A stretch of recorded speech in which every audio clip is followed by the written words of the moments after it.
చాలా ఎక్కువ చేస్తున్నారు రాజు, చాలా అంటే చాలా. అరే 2-3 నెలల నుంచి ప్రేమించుకున్నా మస్తు ఎక్కువ చేస్తాను. నువ్వు పెద్ద మనిషి అయినా కానీ నేను లవ్ చేస్తాను. ఈ మాత్రం చేయకపోతే మంచిగా ఉంటుందా చెప్పు.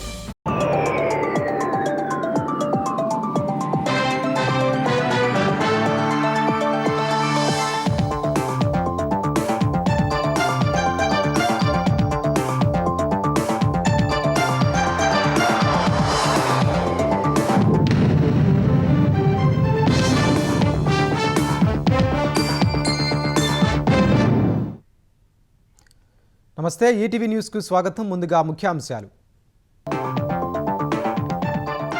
తక్కువ ధరకు నిర్మించే వారికే థర్మల్ విద్యుత్ ప్రాజెక్టులు ఇస్తామన్న భట్టి. 50,000 కోట్ల కుంభకోణమనే ఆరోపణలను కొట్టిపారేసిన మంత్రి.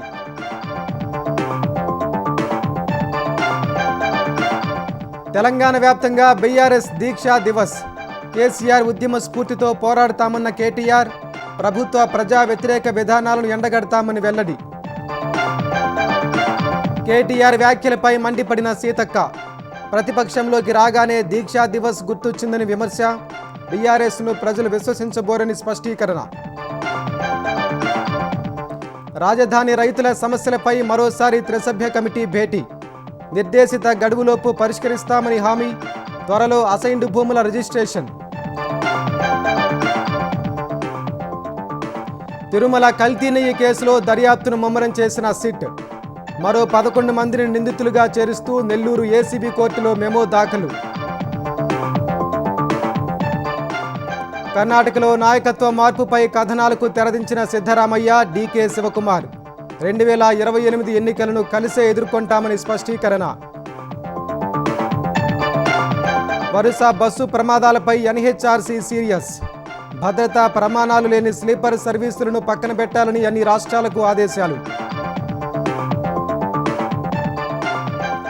ఇండోనేషియా సుమత్రా ద్వీపంలో ఆకస్మిక వరదలు. 250 మందికి పైగా మృతి. శ్రీలంకలో కొనసాగుతున్న దిత్వా తుఫాను బీభత్సం.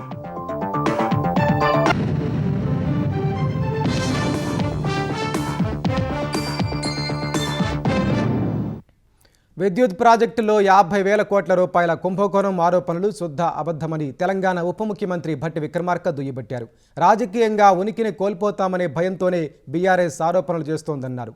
రవాణా భారం పడకుండా బొగ్గు గనుల వద్దే థర్మల్ ప్రాజెక్టును నిర్మించాలని ప్రభుత్వం చూస్తోందని వివరించారు. ఎన్టీపీసీ, జెన్కో ఎవరు తక్కువ ధరకు నిర్మిస్తే వారికే కాంట్రాక్టు అప్పగిస్తామని స్పష్టం చేశారు. తెలంగాణలో విద్యుత్ పరిస్థితి, భవిష్యత్ అవసరాల కోసం సన్నద్ధతపై ఉప ముఖ్యమంత్రి Bhatti Vikramarka power point presentation ఇచ్చారు. 2047 నాటికి $3 ట్రిలియన్ ఎకానమీగా తెలంగాణను తీర్చిదిద్దాలనే లక్ష్యంతో ప్రభుత్వం ముందుకెళ్తోందని ఆయన చెప్పారు. ఆ దిశగా విద్యుత్ తయారు చేసుకోవాలని ప్రణాళికలు చేస్తున్నామని భట్టి పేర్కొన్నారు. ఉత్పత్తి రంగాలు అభివృద్ధి చెందితేనే ఆశించిన స్థాయిలో ఎకానమీ ఉంటుందని వెల్లడించారు. తెలంగాణ ప్రయోజనాల దృష్ట్యా ప్రజలకు ఏం అవసరం అనేదే తమకు ముఖ్యమని భట్టి విక్రమార్క స్పష్టం చేశారు. విద్యుత్తును బ్యాటరీ స్టోరేజ్, పంపుడు స్టోరేజీల్లో అందుబాటులోకి తీసుకురావాలని ప్రభుత్వం భావిస్తోందని చెప్పారు. యాదాద్రి పవర్ ప్రాజెక్టు వద్ద ఎక్కడా బొగ్గు గనులు లేవన్న భట్టి విక్రమార్క 100 కిలోమీటర్ల నుంచి బొగ్గు తీసుకురావాల్సి వస్తోందన్నారు. ప్రభుత్వం బొగ్గు గనుల వద్దనే థర్మల్ ప్రాజెక్టును నిర్మించాలని చూస్తోందని వివరించారు. ఎన్టీపీసీ, జెన్కో ఎవరు తక్కువ ధరకు నిర్మిస్తే వారికే ఇస్తామన్నారు. ట్రాన్స్పరెంట్గా గ్లోబల్ టెండర్స్ పిలుస్తాము. దాంట్లో ఎవరు తక్కువ ధరకి ఇవ్వడానికి వస్తే even private players also can participate. But NTPC వాళ్ళందరికంటే వాళ్ళు తక్కువ ఉందంటే మేము వాళ్ళు లేకపోతే ఎవరైనా ఎల్వన్ ఇచ్చి దానికి మేము మ్యాచ్ చేస్తామని అంటే కూడా ఎన్టీపీసీకి గవర్నమెంట్ ఆఫ్ ఇండియాది కాబట్టి పబ్లిక్ దేశానికి సంబంధించింది కాబట్టి దాన్ని ప్రయారిటీ చేస్తాం. టెండర్స్ పిలిచిన దాంట్లో ఎవరైనా తక్కువ ధరకే, చాలా తక్కువ ధరకే ఇస్తున్నాం, ఎన్టీపీసీ ఎక్కువ ఉందనంటే we will not pledge the state interest. Thermal విద్యుత్ ప్రాజెక్టుల్లో 50,000 కోట్ల స్కామ్ అనేది శుద్ధ అబద్ధమని భట్టి విక్రమార్క స్పష్టం చేశారు. బీఆర్ఎస్ నేతలు వ్యక్తిగత అవసరాల కోసం మాట్లాడుతున్నారని భట్టి దుయ్యబట్టారు. వారి హయాంలో భద్రాద్రి విద్యుత్ ప్రాజెక్టు విషయంలో తాము ఎంత చెప్పినా వినకుండా ప్రజలపై భారం మోపారని భట్టి విక్రమార్క విమర్శించారు. 50,000 కోట్ల స్కామ్ అనేది మాట్లాడేటువంటి పొలిటికల్ స్టేట్మెంట్స్ బై సమ్ కొద్దిమంది వ్యక్తులు అవగాహన లేకుండా వాళ్ళలాగానే ఈ ప్రభుత్వం కూడా ఉందనే ఆలోచనతో స్టేట్మెంట్ ఇచ్చే వ్యక్తులకంటే నా పార్టీ మునిపోతూ ఉంది. మేము అన్ని కాళేశ్వరంలో మిగతా వాటిలో కూరుకొని పోయాము. ఈ ఏజెన్సీస్ చెప్పటమే కాదు, చివరికి వాళ్ళ ఇంట్లో ఉన్నటువంటి వ్యక్తులు కూడా నిజమే అని ఎండార్స్ చేసినటువంటి విధానం, వీటన్నిటి వల్ల కనుమరుగైపోతామేమో అని చెప్పి రాజకీయంగా మేము కూడా ఉన్నామని చెప్పుకోవటం కోసం అవతల వాళ్ళ మీద అంటే బట్టగాల్సి మీదేసేటువంటి ఒక స్టేట్మెంట్. ఆ స్టేట్మెంట్కి సమాధానం చెప్పడం అంటే అసలు మమ్మల్ని మేము చిన్నగా చేసుకోవటం. బట్ అయినా Bhadradri power project sub critical టెక్నాలజీనే మీరు అప్గ్రేడ్ చేసుకోవని డైరెక్షన్ మన్మోహన్ సింగ్ గారి టైంలోనే ఇస్తే, కొత్త పెట్టేదాన్నే సూపర్ క్రిటికల్ వదిలేసి ఆడ బిహెచ్ఎల్లో ఎవరో ఇండియా బుల్స్ వాళ్ళ దగ్గరికి ఆల్రెడీ చేసుకున్న టర్బైన్స్ని సబ్ క్రిటికల్ టెక్నాలజీ తీసుకొని వచ్చి భద్రాద్రి పవర్ ప్రాజెక్టులో పెట్టి దాని మీద additional burden for 25 to 30 years ఈ రాష్ట్ర ప్రజలపైన విపరీతమైనటువంటి భారం వేసి, not only additional burden of more than 1,000 crores per year, pollution also. ప్రత్యేక తెలంగాణ సాధన కోసం కేసీఆర్ దీక్ష చేపట్టిన రోజును పురస్కరించుకుని బీఆర్ఎస్ ఇవాళ తెలంగాణ వ్యాప్తంగా దీక్షా దివస్ను నిర్వహించింది. ఆ పార్టీకి చెందిన మాజీ మంత్రులు, సీనియర్ నాయకులు, పార్టీ శ్రేణులు అన్ని జిల్లాల్లో దీక్షా దివస్ను పురస్కరించుకుని ప్రత్యేక కార్యక్రమాలు నిర్వహించారు. దీక్షా దివస్ సందర్భంగా తెలంగాణ భవన్లో జరిగిన కార్యక్రమంలో ఆ పార్టీ కార్యనిర్వాహక అధ్యక్షుడు కేటీఆర్, పలువురు నేతలు పాల్గొన్నారు. తెలంగాణ తల్లి ఆచార్య జయశంకర్కు నివాళులర్పించారు. అనంతరం మాట్లాడిన కేటీఆర్ తెలంగాణకు మొదటి నుంచి కాంగ్రెస్ పార్టీ విలన్ అని మండిపడ్డారు. రామాయణం, మహాభారతంలో నాయకుడు విలన్ ఎవరో అందరికీ తెలుసున్న కేటీఆర్ తెలంగాణ కథలోనూ హీరో కేసీఆర్ అయితే విలన్లు, సైంధవులు, మారీచులు ఎందరో ఉన్నారని పేర్కొన్నారు.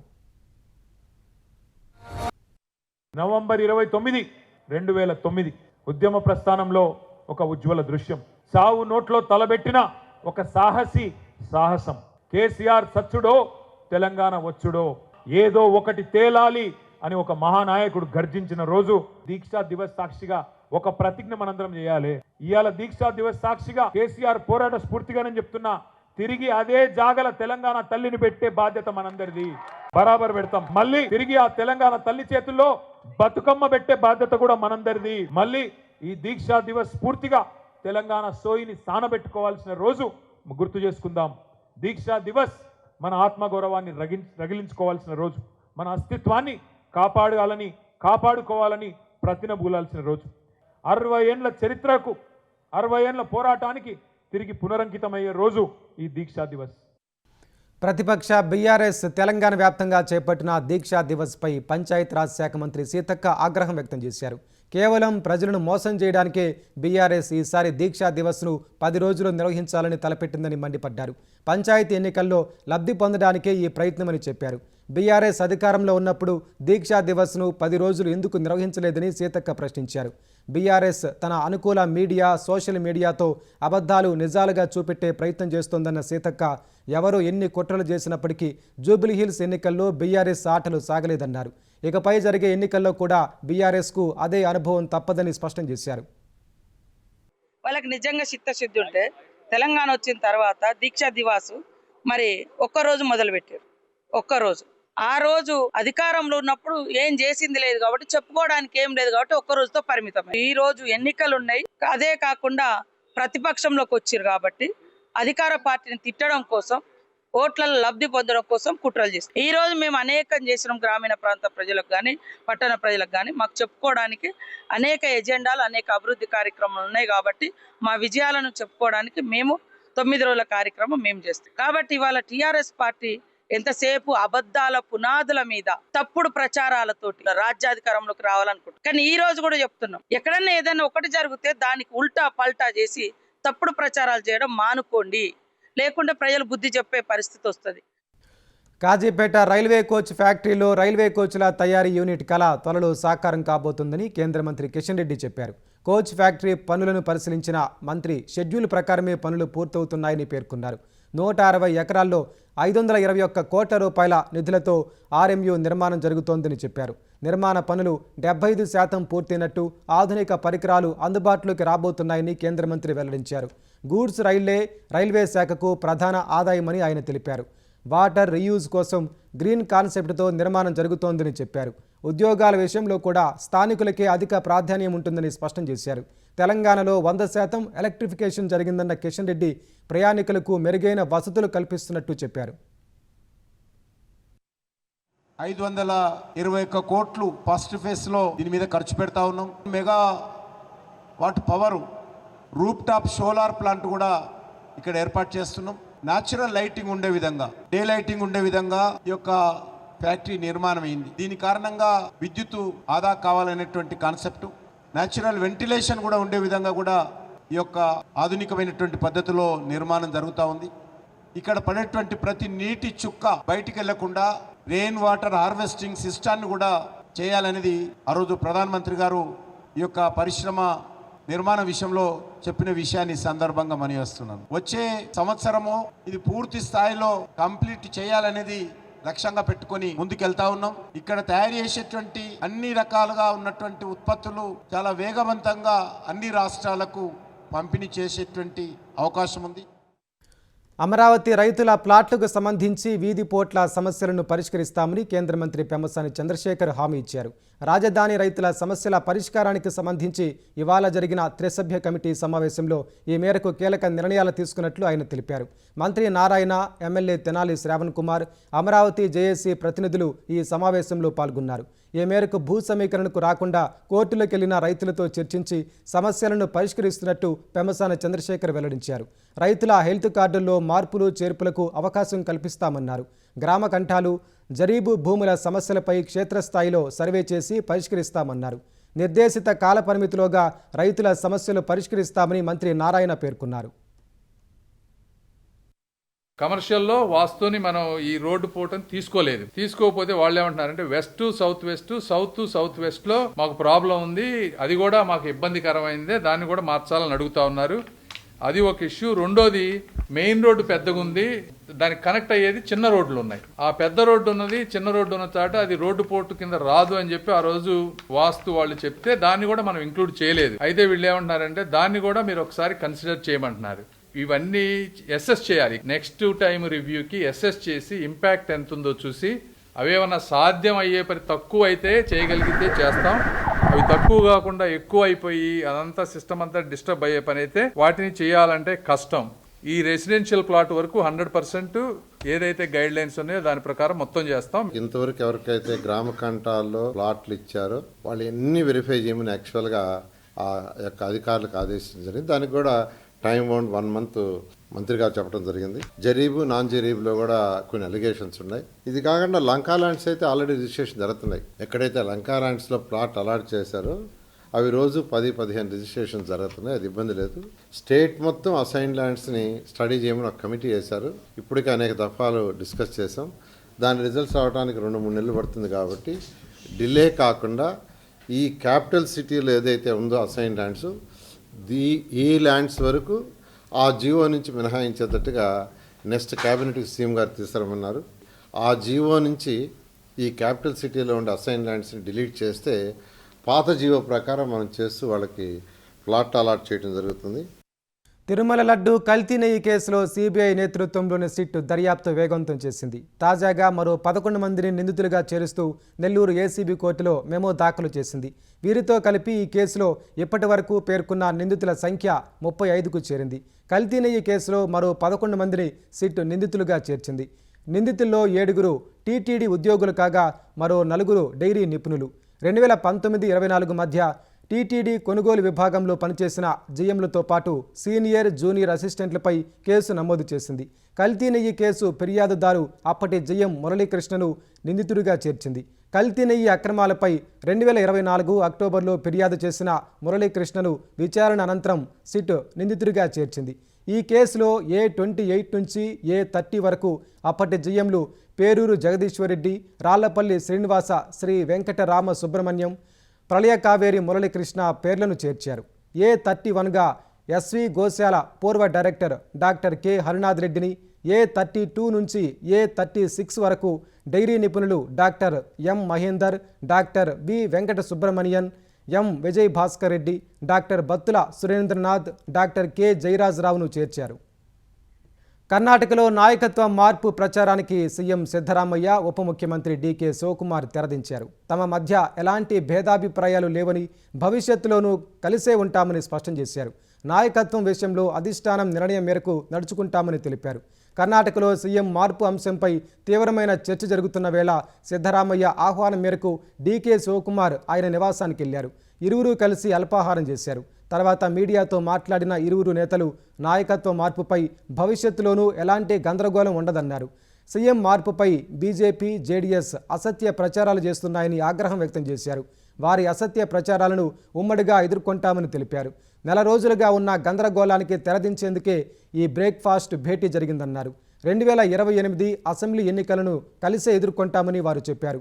మంత్రులు, ఎమ్మెల్యేలు ఎవరూ ప్రభుత్వానికి వ్యతిరేకంగా లేరని చెప్పారు. కర్ణాటక ప్రజల మద్దతుతో రాష్ట్రంలో కాంగ్రెస్ ప్రభుత్వం అధికారంలోకి వచ్చిందని, వారికిచ్చిన వాగ్దానం ప్రకారం తాము కలిసి పనిచేస్తామని తెలిపారు. See, the High Command, whatever decision it takes, both of us will obey. There are no differences between me and D.K. Shivkumar. We face the election, assembly. We have worked out a strategy how to face the BJP and JDS. They are feeling that no confidence. It will also face it. Myself and the President of the KPCC and Deputy Chief Minister, Mr. D.K. Shivkumar, you are united.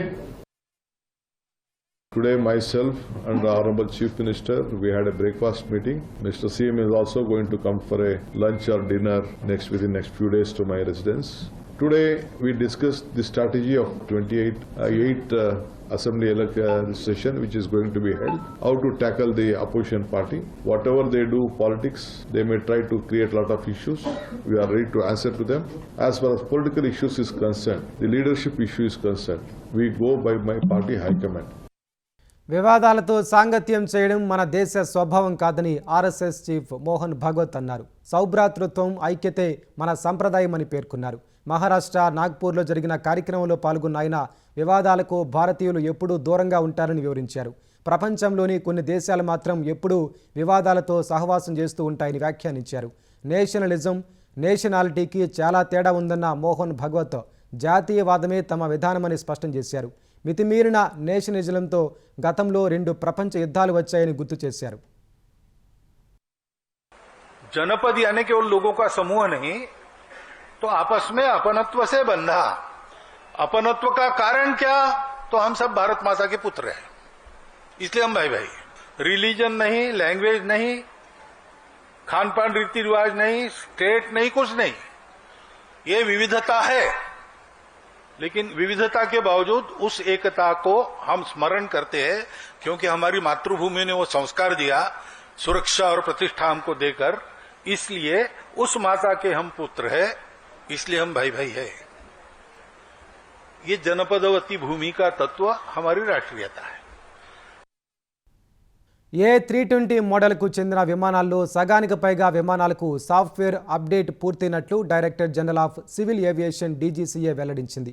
A320 model విమానాల్లో solar radiation కారణంగా సాంకేతిక సమస్య తలెత్తింది. ఈ సమస్య కారణంగా కీలక data దెబ్బతినే ప్రమాదం ఉందని, వెంటనే వాటి సాఫ్ట్వేర్ను అప్డేట్ చేయాలని ఎయిర్బస్ ప్రకటించింది.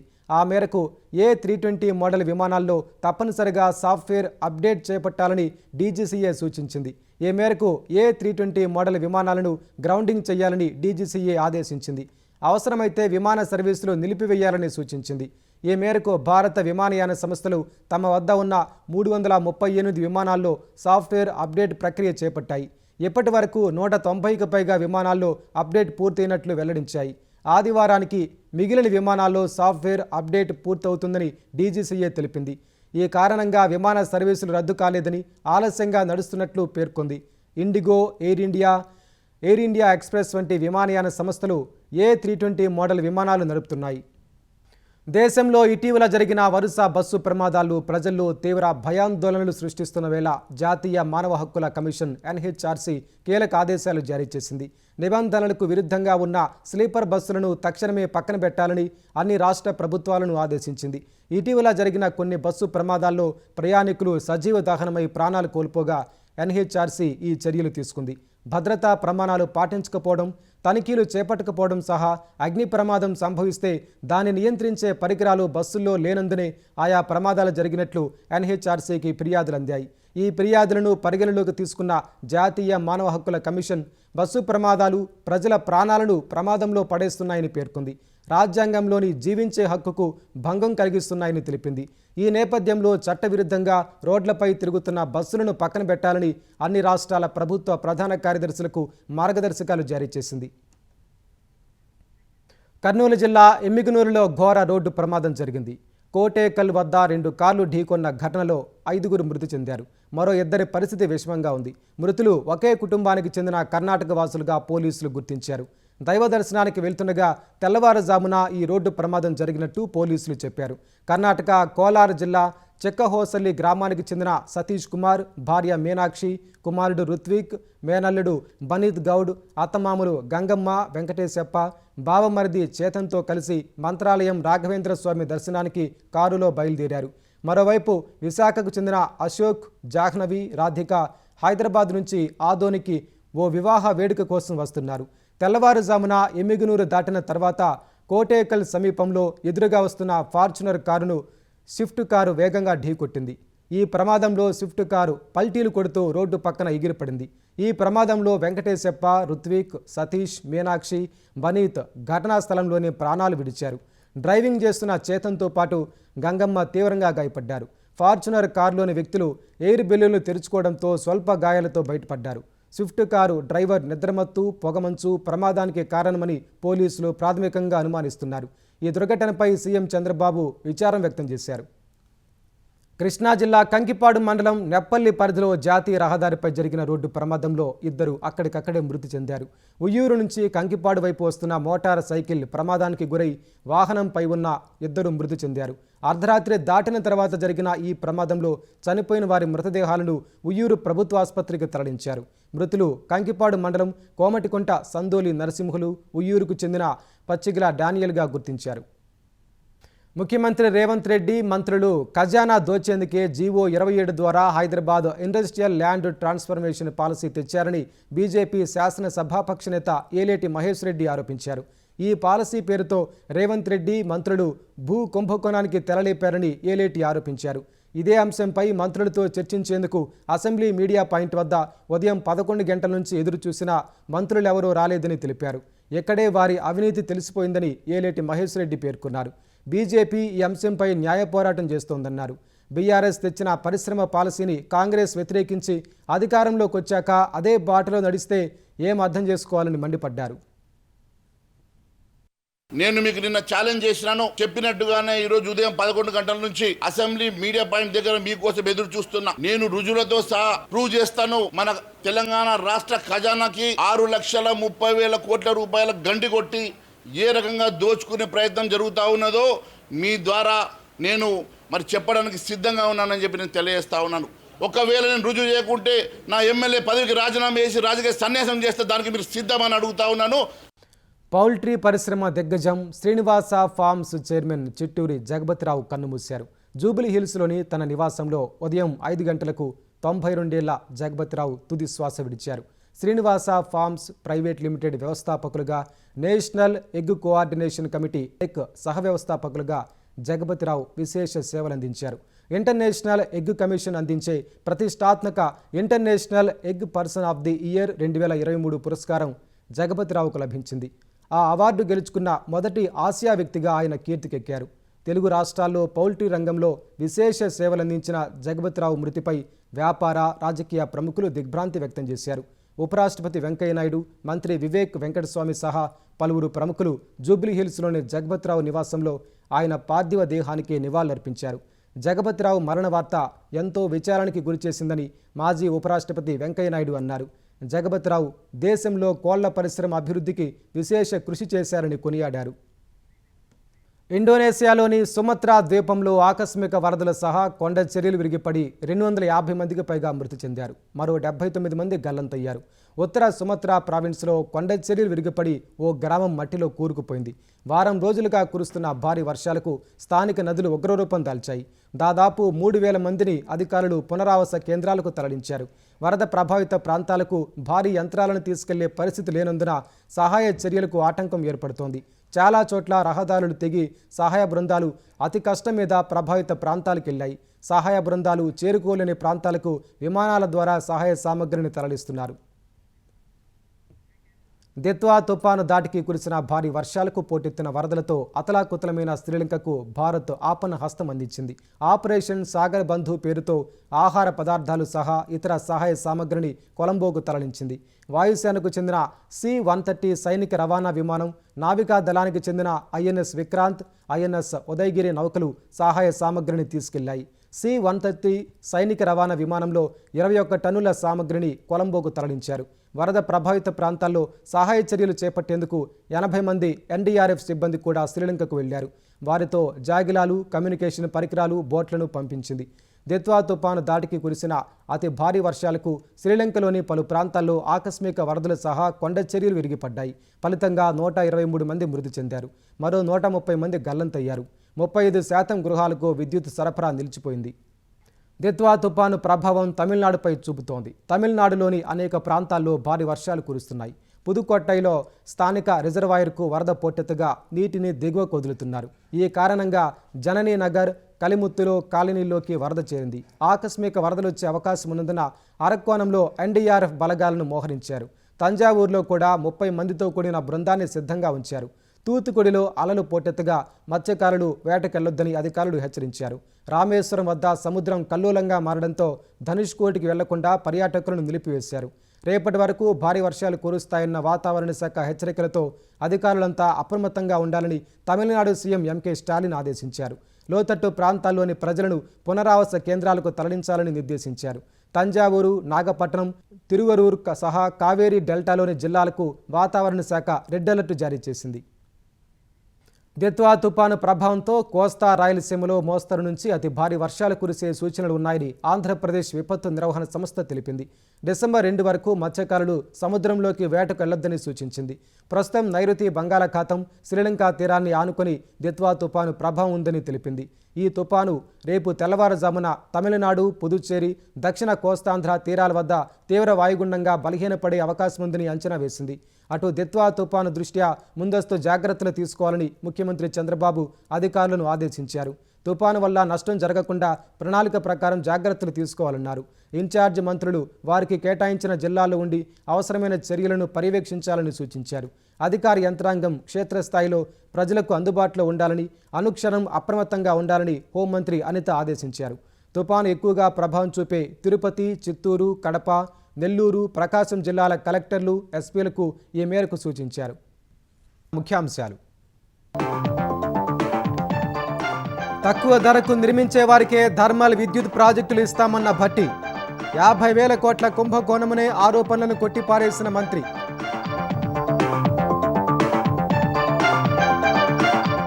తెలంగాణ వ్యాప్తంగా BRS దీక్షా దివస్. కేసీఆర్ ఉద్యమ స్ఫూర్తితో పోరాడతామన్న కేటీఆర్. ప్రభుత్వ ప్రజా వ్యతిరేక విధానాలను ఎండగడతామని వెల్లడి.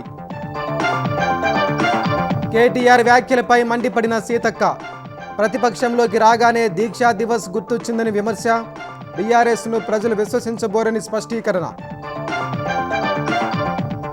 రాజధాని రైతుల సమస్యలపై మరోసారి త్రిసభ్య కమిటీ భేటీ. నిర్దేశిత గడువులోపు పరిష్కరిస్తామని హామీ. త్వరలో అసైన్డ్ భూముల రిజిస్ట్రేషన్. తిరుమల కల్తీ నెయ్యి కేసులో దర్యాప్తును ముమ్మరం చేసిన సిట్. మరో 11 మందిని నిందితులుగా చేరుస్తూ నెల్లూరు ACB కోర్టులో మెమో దాఖలు. కర్ణాటకలో నాయకత్వ మార్పుపై కథనాలకు తెరదించిన సిద్ధరామయ్య, DK శివకుమార్. 2028 ఎన్నికలను కలిసే ఎదుర్కొంటామని స్పష్టీకరణ. వరుస బస్సు ప్రమాదాలపై NHRC సీరియస్. భద్రతా ప్రమాణాలు లేని స్లీపర్ సర్వీసులను పక్కన పెట్టాలని అన్ని రాష్ట్రాలకు ఆదేశాలు.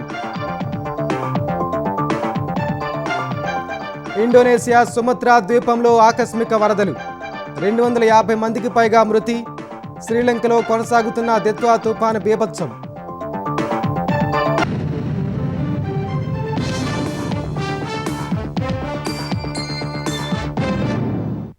ఈటీవీ న్యూస్ సమాప్తం. నమస్కారం.